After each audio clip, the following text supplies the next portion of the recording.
దేవునికి మహిమ కలుగుగాక. సర్వోన్నతుడు సర్వశక్తిమంతుడైన దేవునికి కృతజ్ఞతా స్తుతులు స్తోత్రం చెల్లించుచున్నాను. ప్రియమైన సహోదరులారా, ఈ యొక్క ఛానల్ ద్వారా వాక్యం ఉన్న ప్రతి ఒక్కరికి కూడా ప్రభు పేరట శుభాభివందనములు. మన యొక్క క్రైస్తవ జీవితంలో మనము నడవవలసిన మన యొక్క నడవడిక ప్రతి ఒక్కటి కూడా మనకు ప్రతి సేవకులు కూడా ముందుగా చెప్పేది యథార్థవంతమైన జీవితము, మనము యథార్థత కలిగి జీవించాలని చెప్తూ ఉంటారు. మరి ఈ యొక్క యథార్థత అంటే ఏమిటి, మనము ఏ ఏ విషయాలలో యథార్థంగా జీవించాలి, యథార్థత కలిగి జీవిస్తే ఏమవుతుంది, జీవించకపోతే ఏమవుతుంది అనేది మనం కొన్ని అంశాలుగా తెలుసుకుందాము. ప్రియమైన సహోదరులారా, గమనించండి. మన యొక్క నిరీక్షణ ఒక దినాన నిత్య జీవం పొందుకుంటాము అనే ఒక ఓర్పు కలిగి మనం జీవిస్తూ ఉంటాము. ఆ నిత్య జీవం పొందుకునేందుకు మనం ఏమేమి చేయాలి, ఆ మార్గంలో మనం ప్రయాణించాలంటే యథార్థత ఒక సాధనంగా మనకు ఉపయోగపడుతూ ఉంటుంది. ఆ యొక్క మార్గంలో మనం ప్రయాణించేందుకు ఈ యొక్క యథార్థత ఒక సాధనంగా మనకు ఉపయోగపడుతూ ఉంటుంది.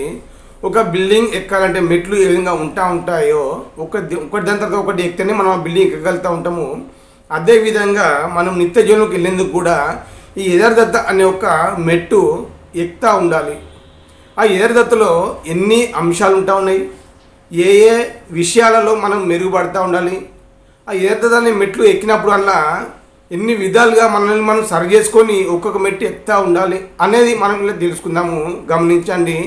యథార్థత అంటే నిజాయితీగా జీవించడం, ఖచ్చితంగా జీవించడం, ఉన్నట్లుగా చేయడం మన యొక్క యథార్థతకు అర్థం వస్తూ ఉంటుంది. ఈ యథార్థత అనేది మనం నిత్య జీవంలో ప్రయాణించేందుకు ఒక మార్గంగా ఉపయోగపడుతూ ఉంటుంది. కాబట్టి ఈ మార్గంలో మనం ఎటువంటి సరి చేసుకోవాలనేది మనం తెలుసుకుందాము. యథార్థతలో ముందుగా మనకు 6 వాక్యాలను మనం ధ్యానించుకుందాము. 6 అంశాలు, 6 మెట్లు యథార్థతలో మన జీవితం మనం సరి చేసుకునేందుకు 6 మెట్లు మనకు ఉపయోగపడుతూ ఉంటాయి. కాబట్టి ఒక్కొక్క మెట్టుకు ఒక్కొక్క వాక్యాన్ని మనము రెఫరెన్స్గా చూపిస్తూ మన యొక్క జీవితంలో మనము కూడా ఈ యథార్థంగా ఉండేందుకు ఆ యొక్క వాక్యాలను బట్టి మన జీవితాలు మనం నీవైనా నేనైనా సరి చేసుకునే వారంగా ఉండాలి. వాటిని సరి చేసుకున్నప్పుడే ఒక్కొక్కటి మనము మెట్లు ఎక్కుతూ అభివృద్ధి చెందుతూ ఉంటాము. వాక్యంలో కావచ్చు, భక్తిపూర్వకంగా దేవుని యొక్క రాజ్యానికి దగ్గరగా చేరేందుకు ఒక్కొక్క మెట్టు మనకు ఉపయోగపడుతూ ఉంటుంది. కాబట్టి ఏ మెట్టు మీద మనము పడిపోతూ ఉన్నాము, ఏ మెట్టు మీద మనము జాగ్రత్తగా లేము, ఏ మెట్టు మీద మనం మన యొక్క జీవితాన్ని సరి చేసుకునే వారమై ఉండాలి, ఏ మెట్టు మీద మనం బలహీనంగా ఉన్నామనేది మనము ఇందులో తెలుసుకుందాం. చూడండి, మొదటి మెట్టుగా ఎఫెసీ పత్రిక నుండి 4వ అధ్యాయము 24వ వచనము.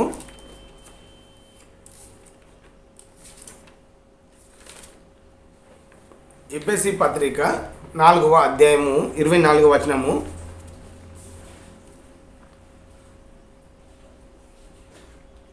నీతియు యథార్థమైన భక్తి గలవారై దేవుని పోలికగా సృష్టించబడిన నవీన స్వభావంను ధరించుకొనవలెను.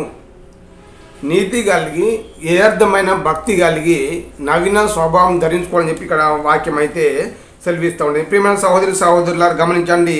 ఇందులో మనం మొదటి మెట్టుగా భక్తిని తీసుకోవాలి. మన భక్తి యథార్థంగా ఉండాలి, నీతి కలిగి ఉండాలి.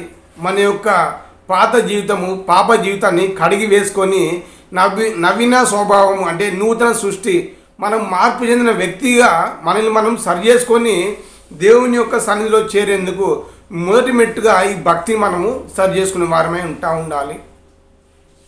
మన జీవితంలో యథార్థమైన భక్తి కలిగి ఉండాలి. కపట భక్తి అవసరం లేదు, ఇతరుల మెప్పు పొందే భక్తి మనకు అవసరం లేదు. కానీ దేవుడు ఉన్నాడు, ఒక దినాన మన దేవుని దగ్గరికి చేరుతాం. కాబట్టి ఆ చేరే క్రమంలో మన భక్తి ఏ విధంగా ఉపయోగపడుతుంది అనేది గమనిస్తూ మన జీవితంలో భక్తిని యథార్థమైన భక్తి కలిగి జీవించే వారంగా ఉండాలి. మొదటి మెట్టుగా మనం ఇక్కడ భక్తిని అయితే జ్ఞాపకం చేసుకుంటూ ఉండాలి. అదే రెండో వాక్యం చూసినట్లయితే మనము ప్రేమ అనే మెట్టు, భక్తి అనే మెట్టు ఒకటిగా ఎక్కినము. రెండో మెట్టు మీద మనము ప్రేమ అనే మెట్టు.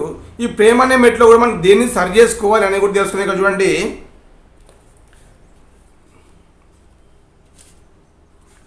2 కొరింథీయులకు రాసిన పత్రిక 8వ అధ్యాయము 8వ వచనము.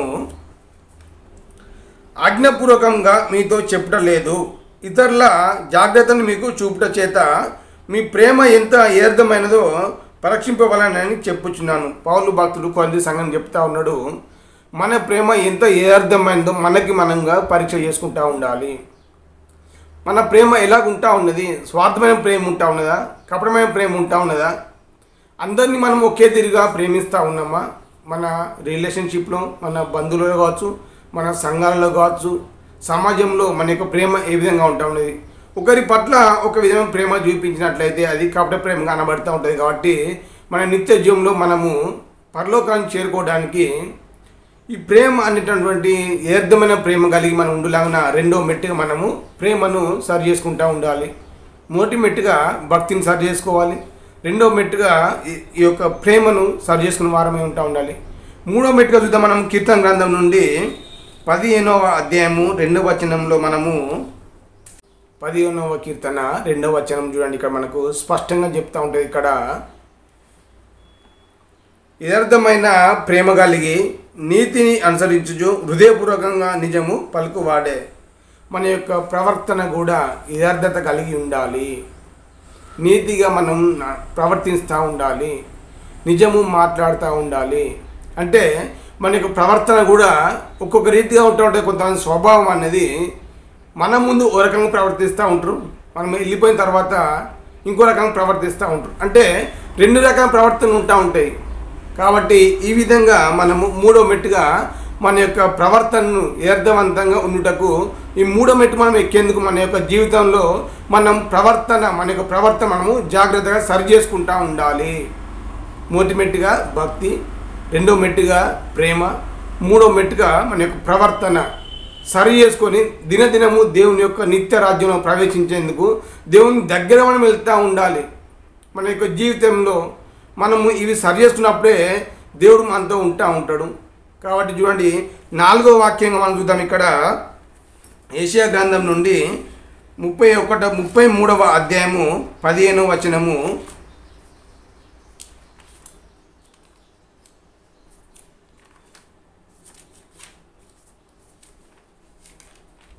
యెషయా గ్రంథము 33వ అధ్యాయము 15వ వచనము. నీతిని అనుసరించి నడుచుచు యథార్థంగా మాట్లాడుచు నిర్బంధం వలన వచ్చు లాభంను ఉపేక్షించుచు లంచము పుచ్చుకొనకుండా తన చేతులను మలుపుకొని హత్యను మాట వినకుండా చెవులు మూసుకొని చెడుతనము చూడకుండా కన్నులు మూసుకొని వాడు ఉన్నత స్థలంన నివసించును. దేవుని యొక్క వాక్యం స్పష్టంగా సెలవిస్తూ ఉన్నది. ఇందులో మనం ఉన్నతమైన స్థలంలో నివసించే వారమే ఉండాలి. అంటే మన యొక్క జీవితంలో మనం ఏమేమి చేయాలి అనేది మనకి ఇక్కడ కనబడుతూ ఉన్నది. ఇందులో మనం గమనించవలసింది మన యొక్క మాట, మనము మాట్లాడుట ఏ విధంగా మాట్లాడుతూ ఉండాలి అనేది మనకి ఇక్కడ కనబడుతూ ఉంది. చూడండి, ఇక్కడ మనము యెషయా గ్రంథం మనకి ఏం చెప్తా ఉన్నాడంటే, ప్రవక్త అయిన యెషయా నీతిని అనుసరించి నడుచుకొనుచు యథార్థంగా మాట్లాడచ్చు. నీతి మన జీవితంలో ఉండాలి. మన నడవడికలో నీతిగా మనం నడుచుకుంటూ ఉండాలి, యథార్థంగా మాట్లాడుతూ ఉండాలి. అదే కింది వచనం చూసినట్లయితే, నిర్బంధం వలన వచ్చి లాభను ఉపేక్షించుచు లంచము పుచ్చుకొనకుండా తన చేతులను మలుపుకొని హత్యను మాట వినకుండా చెవులు మూసుకొని చెడుతనం చూడకుండా కన్నులు మూసుకొంచు ఉన్నతమైన స్థలంలో నివసించును. అంటే మనము హత్యలు చేయకూడదు, చెడుతనము విసర్జించాలి, లంచాలు పుచ్చుకొనకూడదు. మన యొక్క మాట విధానము యథార్థమైన మాట కలిగి జీవించే వారమే ఉండాలి. కాబట్టి మనం నిత్య జీవంలో పరలోకానికి మరొక మెట్టు ఎక్కాలంటే మన యొక్క మాట కూడా యథార్థంగా ఉండాలి. ఇది 4వ మెట్టుగా మనము తెలుసుకోవడం జరుగుతూ ఉంటుంది. కాబట్టి 5వ మెట్టుగా చూద్దాం. మనము మొదటి దినవృత్తాంతాలు 29వ అధ్యాయము 17వ వచనము. మొదటి దినవృత్తాంతములు 29వ అధ్యాయము 17వ వచనం చూసినట్లయితే, నా దేవ, నీవు హృదయ పరిశోధన చేయొచ్చు యథార్థవంతుల యందు ఇష్టపడుచున్నావని నేను ఎరుగుదును. నేనైతే యథార్థత హృదయం గలవాడనై ఇవి ఉన్నవి మనోపూర్వకంగా ఇచ్చి ఉన్నాను. ఇప్పుడు ఇక్కడ నుండి నీ జనులను నీకు మనోపూర్వకంగా ఇచ్చుట చూచి సంతోషించుచున్నాను. అంటే మనం ఇక్కడ ఇచ్చుటలో మనం పరిచర్య కోసం సహకారిగా ఉండాలి. అది యథార్థంగా ఇస్తూ ఉండాలి, హృదయపూర్వకంగా ఇస్తూ ఉండాలి అని చెప్పి ఇక్కడ వాక్యం అయితే సెలవిస్తూ ఉన్నది. హృదయాన్ని పరిశోధించు దేవుడు కదా మన దేవుడు కాబట్టి, యథార్థవంతులను ఇష్టపడే దేవుడు కాబట్టి మనము ఏం చేస్తూ ఉండాలంటే మనం ఇచ్చుటలో కూడా యథార్థంగా ఇస్తూ ఉండాలి. నీ యొక్క కష్టార్జితం ఇచ్చే విధంలో యథార్థంగా ఇస్తూ ఉండాలి. అంటే మొదటి మెట్టుగా భక్తి అనుకున్నాము, రెండో మెట్టుగా ప్రేమ అనుకున్నాము, మూడో మెట్టుగా ప్రవర్తన అనుకున్నాము, నాలుగో మెట్టుగా మన యొక్క మాట విధానం అనుకున్నాము, ఐదో మెట్టుగా ఇచ్చుటలో కూడా మనము యథార్థవంతులుగా ఉండాలి. ఇక్కడ స్పష్టమైన వాక్యం చదివిస్తూ ఉన్నది చూడండి. ఇక్కడ మనపూర్వకంగా ఇచ్చేవారమై ఉండాలి. కాబట్టి ఈ యొక్క వాక్యాలను మనం మన యొక్క హృదయాల్లో యథార్థత లేని వారమై ఉన్నట్లయితే వీటిని బట్టి మన హృదయాన్ని సరి చేసుకుంటూ ఉండాలి. మరొక వాక్యంతో మరొక మెట్టుగా మనం చూసినట్టయితే ఇదే దినవృత్తాంత గ్రంథం నుండి 2వ దినవృత్తాంతాలు 31వ అధ్యాయము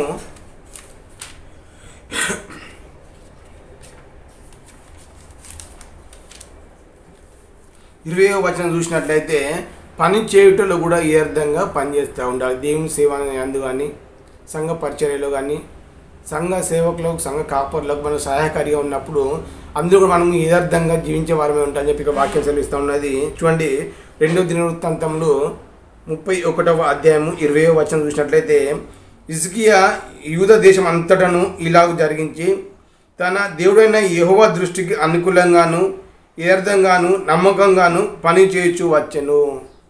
హిజ్కియా ఒక రాజు తన దేశం వల్ల ప్రజలందరికీ కూడా సేవ చేసే విషయంలో ముందుగా దేవునికి, తన దేవుడైన యెహోవా దృష్టికి అనుకూలంగా, దేవుని యొక్క దృష్టికి ఇష్టమైనదిగా చేస్తూ వస్తున్నాడు, అనుకూలంగా ఉన్నాడు. అంతేకాదు కింద యథార్థంగాను నమ్మకంగాను పని చేసి వచ్చాను అని వాక్యం సెలవిస్తున్నది. ప్రియమైన సహోదరులారా, మన జీవితంలో మనము కూడా దేవుని పరిచర్య, నువ్వు ఏ పరిచర్య చేసినా కానీ, సంఘంలో పరిచర్య చేసినా, సంఘ పెద్దగా ఉన్నా, సంఘ సేవలకు సహకారిగా ఉన్నా, ప్రతి విషయంలో మనం నమ్మకంగా యథార్థంగా పని చేయని చెప్పి వాక్యం సెలవిస్తూ ఉంటుంది.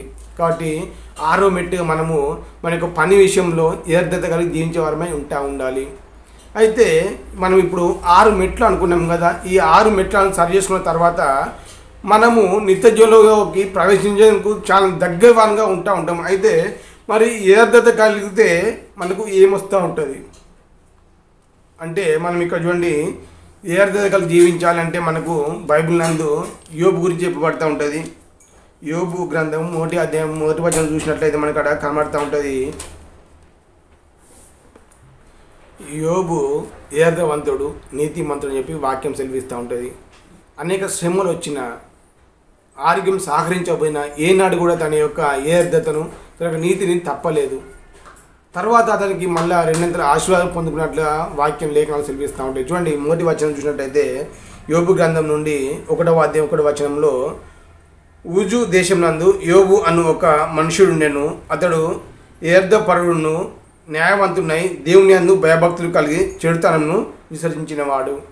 యథార్థవంతునిగా చెప్పబడింది కాబట్టి అతడు తగిన 2 ఆశీర్వాదాలు పొందుకున్నట్లు మనకు లేఖనం సెలవిస్తూ ఉంటుంది. ప్రియమైన సహోదరుల, మన జీవితంలో మనం కూడా యథార్థమైన ఈ యొక్క 6 మెట్లను సరి చేసుకొని దేవుని దృష్టిలో మనం దేవుని పొందుకుంటూ ఆశీర్వాదకరంగా దేవుని నమ్మకంగా జీవించాలని ఈ యొక్క కొద్ది మాటలు నేనైతే ముగిస్తూ ఉన్నాను. దేవుడి మాట దీవించును గాక. ఆమేన్.